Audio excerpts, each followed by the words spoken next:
Well, hello everybody. I'm doing this video because I just finished the first closed beta for Blade and Soul. Uh, so I wanted to go over a few things. First off, it is the character creation, and you can actually create your own unique look for your character. You can actually control through sliders, which is kind of older kind of thing for character creation for MMOs at this point, because now everyone's gonna be doing the old body sculpting thing where you can just drag pieces of the body now. But it is an older game that is now in beta for the East Coast, like North America and Europe. So if you're interested, you can actually play that. If you're not into the PvP aspect for MMOs, then you don't have to worry about this one because the only way that you can engage in PvP is either by queuing up for a 1v1 arena or 5v5 arena, or wearing your particular faction's uniform. Uh, Also, it's a really nice looking game, and you're not really going to see much of the same looking characters all over. Uh, like I said, I played the beta. It was for about 5 days or so, I guess. Went from Thursday to Friday to Monday. Uh, and yeah, I got pretty far in it. I mean, one of my tunes, I had actually made three of them. One of them made it all the way up to level 27 as a Kung Fu Master. Then I got up to a level 15 Blade Master, and then, oh yeah, I don't remember what the third class was right off the top of my head, but that one I got up to level 10. The weapon crafting is actually really good. What happens is you get a weapon, it's like your second weapon in the game, and you literally basically just feed what your other weapons to your weapon.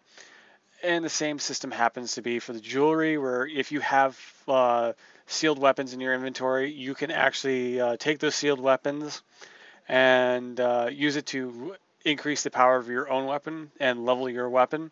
And every 5 levels with that weapon or piece of jewelry, it will need like one particular weapon, which is like a dungeon weapon, and one other particular item to actually transform your weapon. And once you hit level 10, the entire look of your weapon will change. Once you hit level 15, the colors of the weapon will actually change.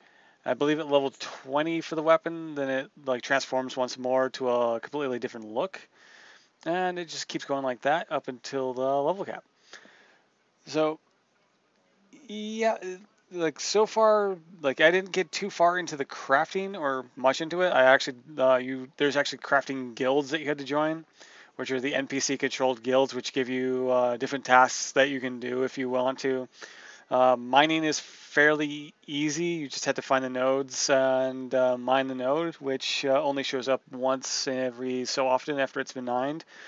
Same thing with the wells. You can gather water from wells and use that for some sort of crafting. I'm not going to go into the crafting too much because, like I said, I didn't go very far into it or do very much with it. The story itself is actually pretty good. My level 27 character kind of I stopped playing that character at level 27 and started up a new character just to see how the other classes were.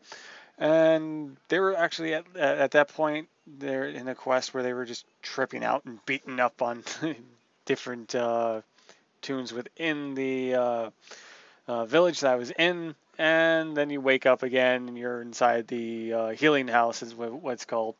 Uh, when you are defeated in battle, you do have the option to crawl away from the mobs. The mobs will leave you alone, and if you get far enough away, you can actually uh, hit like one, two, three, or four, depending on what you hit. If you hit one, then your character just sits down and meditates and regains their chi, which is basically your HP bar, up to about 60%, 70% or so, and then you can continue on with combat.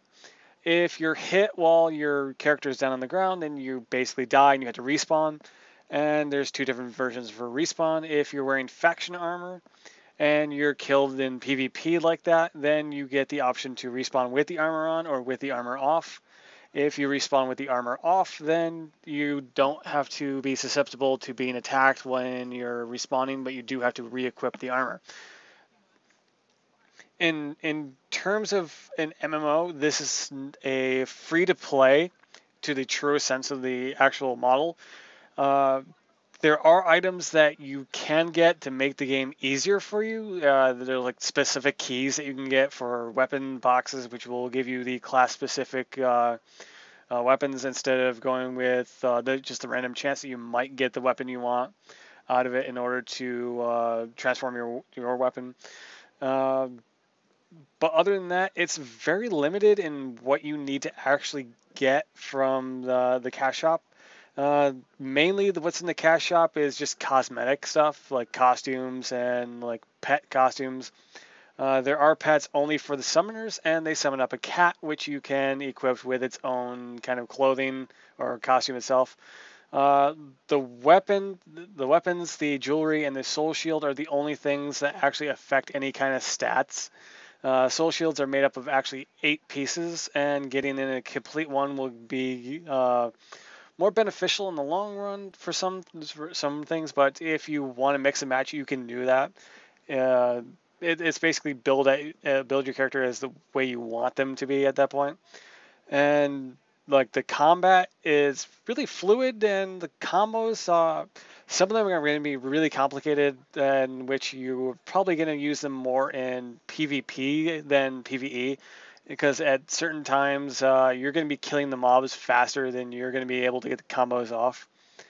Uh, but I actually really enjoyed this game. It was really relaxing. I've been playing Archage for the past year, and that game is just like everyone's out to kill each other, out to stab each other in the back. This one, it was actually really refreshing to play a game where I didn't have to watch my back the entire time for fear that somebody was going to come up and just try to gank me for no good reason, other than the fact that they're just trolling. And in terms of trolling, I didn't actually see any trolling either in chat or people being in general trolls. There were, however, the higher level players that would be wearing their faction costume, killing the lower level faction players, or just killing each other off if they were on opposing factions. There is in fact like 2 different factions in the game that you can uh, join up with, which will determine what side missions that you can do for your particular faction.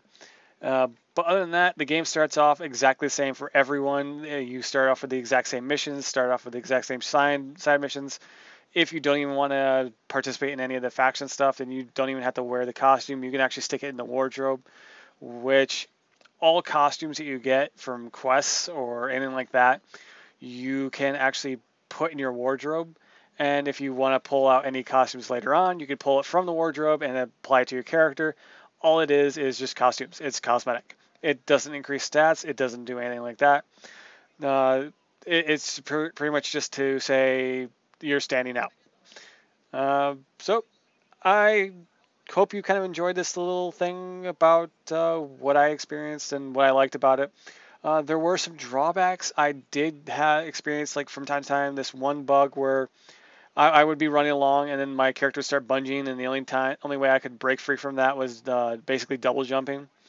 But other than that, I really didn't see any issue. I didn't crash for this beta. I didn't have any like troubles with lag. I didn't have any troubles whatsoever with the actual gameplay itself. I actually found it really enjoyable. I liked the story. It was like one of those stories that you can get really behind. The side missions, however, were kind of repetitive, falling underneath the categories of kill X number of mobs, so like mob killing, uh, find this NPC and talk to this NPC, or just go out and collect items.